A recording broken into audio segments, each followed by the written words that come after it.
The story begins with a large airplane flying over the ocean. Outside, there's a violent storm with strong winds, making everything seem terrifying. Inside the plane, a girl was sitting with a machine gun in her hands. Suddenly, the storm grew so intense that the plane lost its balance and control. Within moments, it crashed into the ocean. Years after this incident, we are shown the edge of a beautiful island where some people are scuba diving underwater. That's where we meet Jerry, a scuba instructor.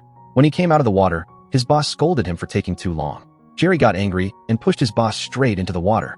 Elsewhere in the city, Jerry's girlfriend Sam is introduced. After finishing her work, she went to see Jerry, who was busy draining water from his boat. They were having some financial troubles. Sam told him, "No matter how poor you are, even if you ride around in that torn jersey on a scooter, I still love being with you." At that moment, Jerry told Sam that he was going to look for hidden treasure in the ocean. After a recent storm, a diver had found a golden antique item underwater, sold it, and became very rich. Jerry was hopeful about finding something like that too. As he was draining the boat, he got hurt. Sam smiled and came to help him. Just then, a large yacht passed by. A man on the yacht called out Jerry's name. Sam looked at the yacht and asked who that was. Jerry replied, "That's George." George shouted that he too was heading out to deep waters to look for treasure. Then he asked Jerry if he wanted to work with him. Jerry thought for a moment and agreed, but with some conditions. He wanted a proper contract and a 50-50 deal, equal share of whatever they found. George didn't like these conditions and left with his yacht. Later, while Jerry and Sam were driving, Jerry told her that he would never work under anyone again. He had worked for George before, and while George got richer, Jerry remained stuck in the same place. The next day, Derek and his girlfriend Amanda arrived on the island. Derek and Jerry had been childhood friends and were thrilled to see each other. The four of them went out to have fun. Derek showed everyone his beachside house and explained that he got it temporarily from a criminal client he helped break out of jail. The house even came with a private boat. Hearing this, Jerry's eyes lit up. It was perfect for their treasure hunt. So the four of them, Jerry, Sam, Derek, and Amanda, took the boat out to sea. They all wore scuba gear and dove into the water. They were having fun underwater when Jerry's watch slipped off and started sinking. He asked Sam for her mask and fins, saying he'd go down to get it. While diving deeper, Jerry's hand struck a large black stone. He picked it up and brought it to the boat, showing everyone and saying it wasn't just any stone. He explained that in ancient times, such stones were used as markers. He urged everyone to go back underwater. Maybe they'd find more. Down below, they found some old objects and brought them back up one by one. Then Jerry found an old dagger, its sheath made of gold, and diamonds embedded in the handle. He knew it was very valuable. Excitement grew among the group. Then Jerry discovered a crashed airplane underwater, the same plane from the story's beginning. All four approached it. Amanda looked inside and saw a corpse. Its face had been badly damaged by water and time. Terrified, she swam back up. The remaining three entered the plane and found red packets. Derek tore one open and discovered powder inside, but it wasn't ordinary powder. It was cocaine. The entire plane was filled with it. Derek brought one packet to the boat. A while later, Sam saw it and started throwing it into the sea. Derek tried to stop her, but just then Jerry returned.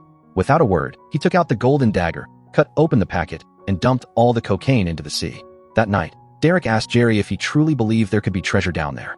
Sam said big storms often disturb the ocean floor, revealing hidden things. Jerry added that a massive cyclone had hit the area recently. It could have unearthed many valuable items. Sam explained that if someone finds treasure or valuable goods, they must file a legal claim. But going back to that spot wouldn't be easy. They'd need proper gear and a strong boat. That's when Derek remembered someone named Basil who might fund them. They agreed not to tell anyone until the right time. The group visited a marine supply shop to get the necessary gear. The shopkeeper showed them everything they needed and quoted a price of $30,000. Everyone felt disappointed. Derek explained that he'd lost everything on his last mission and was now broke. The next day, they pulled together whatever money they could and bought some basic supplies, then headed back to the crash site. Jerry and Derek were clearing wreckage underwater when Amanda quietly entered the plane alone. Things turned risky when her oxygen pipe got cut. Up on the boat, Jerry asked Derek where Amanda was. Derek said, "I thought she was with you." Alarmed, Jerry grabbed a new oxygen cylinder and dove back into the plane. In a small air pocket, he found Amanda struggling to breathe. He angrily asked what she was doing there. Amanda claimed she came to find him, but Jerry saw through the lie. Without saying a word, he brought her back to the boat. The group decided to stop the mission for the day and return to the island. They began cleaning the recovered items using chemical treatment. When the first artifact came out of the chemicals, everyone stared at it. It was an old, strange gun with inscriptions. Amanda took a closer look and said the writing looked like Roman. Derek was shocked and asked if it could be from a Roman ship. He tried to interpret the inscription and guessed it related to loot or pirates. Then they discovered another item, an old silver bell with a map engraved on it. The most surprising thing was that the map showed the very place they were standing. The mystery deepened. Sam read a passage from an old book mentioning Silver 4920 and a dangerous pirate named Delmas Thomas. She explained that he was once a slave who eventually became the most feared pirate of the sea. Hearing this, Derek got excited. He believed they'd found clues to Delmas Thomas's treasure. But Jerry had a different take. He said it wasn't just a pirate story, but also involved a French merchant named Ashvec. Ashvec was extremely wealthy, and when war broke out in France, he tried to flee by loading all his wealth onto a ship. But Delmas Thomas attacked that ship. Everyone's eyes lit up. Derek asked what the treasure might be worth today. Jerry replied, "So much, you can't even imagine. If we find it, our lives will change forever." The next morning, they planned to dive again. This time, Jerry made an excuse and stopped Amanda from diving. The team took metal detectors and began scanning the ocean floor. Suddenly, the machine beeped slightly. They might have found the real path to the treasure. Underwater, they began clearing mud from the area. On the boat, Amanda was alone, carefully noting the exact location on the map. Meanwhile, below, Jerry and Derek found a massive cannon.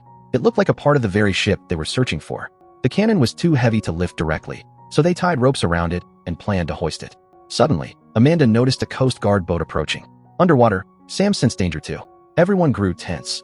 If the police caught them extracting anything illegally, it would all be over. Jerry, Derek, and Sam hid below, waiting for the Coast Guard to leave. But then a new problem arose. Jerry's watch started beeping, signaling his oxygen was about to run out. They had no option but to leave the cannon behind. As they deflated the lift bags, Derek's hand got caught under the falling cannon and he was pulled down with it. The cannon hit the ocean floor hard, pinning Derek's hand. On the boat, the Coast Guard began searching their vessel. Amanda sat silently, pretending nothing was wrong. Underwater, their oxygen was depleting fast, and the cannon was too heavy to lift. Sam and Jerry combined their strength and managed to free Derek's hand. Their oxygen tanks were nearly empty, so they all rushed back to the surface. Somehow, they survived just barely. Everyone was exhausted, but at least they were alive. When the police found nothing on the boat, they left. That night, the four of them went to a nightclub. Amanda was dancing energetically when suddenly an old friend of Jerry showed up and told him that some people were asking about him, and they didn't seem like locals from the island. Meanwhile, Derek got into a fight with a local thug. Jerry quickly pulled him outside and told him, "We don't need any trouble right now. We're here to find treasure." The next morning, the team put on their diving gear again and headed back into the sea. But this time, they noticed a strange boat had docked next to theirs. Jerry and Derek looked at each other. It was now clear someone was following them. When they returned from diving, they saw two suspicious men had boarded their boat. Jerry and Derek chased them down, and a fierce fight broke out between the two sides. Somehow, Jerry and Derek overpowered them, and the two attackers fled. But while escaping, one of the attackers dropped his cap. Jerry picked it up, and the moment he read the name written on it, his expression changed. He took the cap to George and said, "Isn't this the name of your old company? So now you're sending goons after me."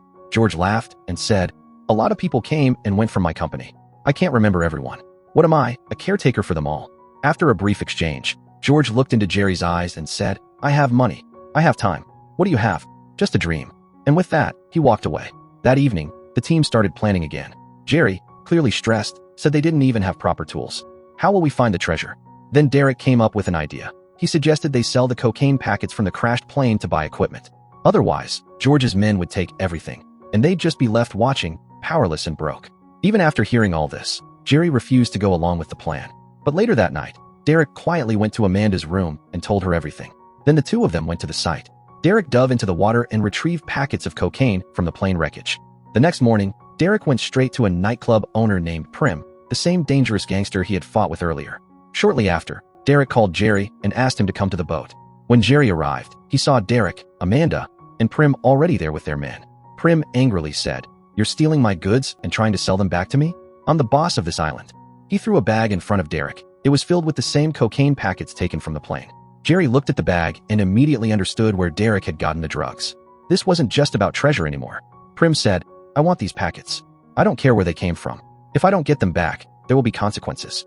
Jerry tried to reason with him, explaining that they had just found them by chance. But Prim wasn't ready to listen. He pulled out a gun and pointed it straight at Jerry's face. Now, this entire game had turned into a matter of life and death. Still composed, Jerry said, "We don't have the rest of the packets. We need tools and a bigger boat to retrieve them from the ocean."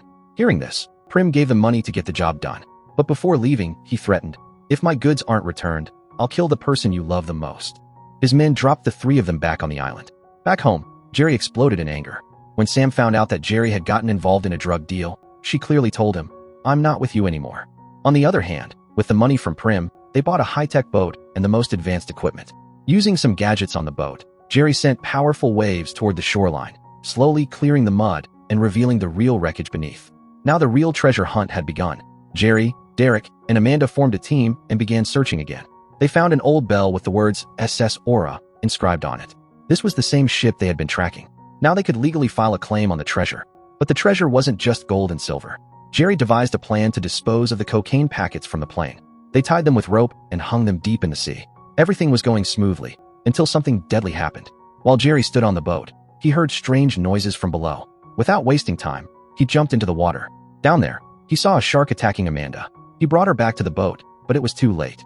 Amanda had stopped breathing. At the hospital, the doctor confirmed that Amanda had died. Derek was completely shattered. Just then, Sam came to meet Jerry. But at that moment, Jerry received a call. It was Prim. Prim asked, "Do you have the packets?" Jerry, full of anger, replied, "There's been an accident. We lost a friend." Prim immediately left in his car and headed toward Jerry. But Jerry started his car and fled. Prim and his men chased him. A little further, Jerry stopped the car and asked Derek to take Sam home. Then, Jerry met Prim's man Finn. This time, Jerry had a plan. He took Finn to a secret place and showed him the bell of the SS Aura and the golden dagger. Finn knew this was 10 times more valuable than the cocaine. Jerry offered him everything, but on the condition that Finn now worked for him. Finn agreed. After that, Jerry and Finn reached Prim's boat, but things went wrong. Under the boat, they found several dead bodies. Just then, George came out of the bathroom, his hands covered in blood. He said, "Prim tried to betray me, so I killed him and his men." When George tried to kill Jerry, Jerry cleverly jumped into the sea. George immediately ordered his men, "Dead or alive, I want him." But Jerry had already planned everything.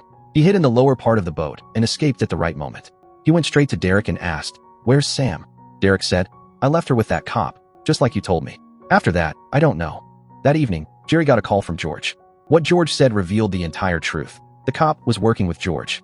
He had handed Sam over directly to George. George threatened Jerry, saying, "I want the plane's location. If not, Sam will die." Jerry didn't have much time. He told George, "If you want the cocaine, meet me at the location I'll send you." George had no choice. He knew only Jerry could take him there. But just then, the cop said, "My job is done. You go. Now I'll finish off Sam and dispose of her body." Hearing this, George suddenly shot the cop dead. Meanwhile, Jerry set out alone for the place where he had called George. He had only one thought in his mind. Was Sam still alive? When Jerry arrived, he was shocked. Sam was tied up on the ground, and the cop's dead body was lying nearby. George again threatened Jerry, "If you want Sam alive, take me to the plane." Jerry said, "Let's make a deal. You let Sam go, and I'll give you the entire treasure." George happily agreed. They both took a boat to the site.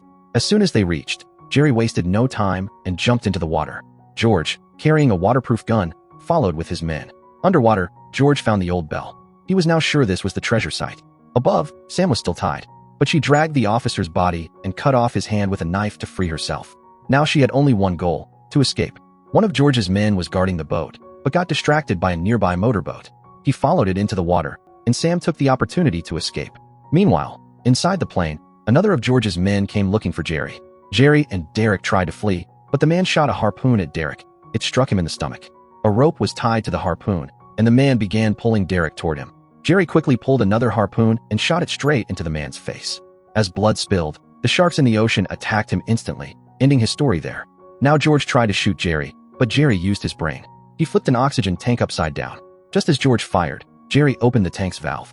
The tank shot forward like a missile, struck the plane's fuel tank, and caused a huge explosion. The whole plane turned into a fireball. 6 weeks later, the ocean was completely calm, but the story wasn't over. Jerry, Derek, Sam, and Danny set off on a new mission. They returned to the place where the SS Aura's bell was found. This time, they began pulling the cannon up. But suddenly, the rope snapped, and the cannon fell back into the depths. While falling, the cannon struck the wreckage of an old sunken ship. The impact broke open a hidden section, and from within, a golden glow began to shine. The golden light reflected in the eyes of Jerry, Sam, and the entire team. Their hearts were racing with excitement. They had finally found the treasure.